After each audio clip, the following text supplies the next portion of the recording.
Βρισκόμαστε στο Hub για την avant premiere των Girls.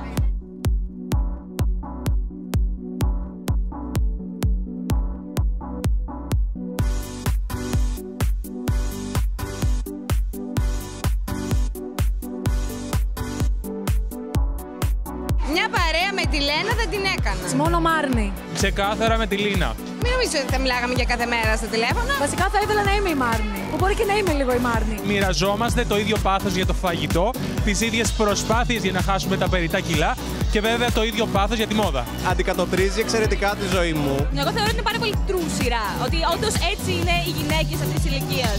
Όλες έχουμε υπάρξει girls. Εσύ σήμερα εδώ γιατί ήρθες, για τα Girls ή για τα Cosmo Girls? Για τα Cosmo Girls.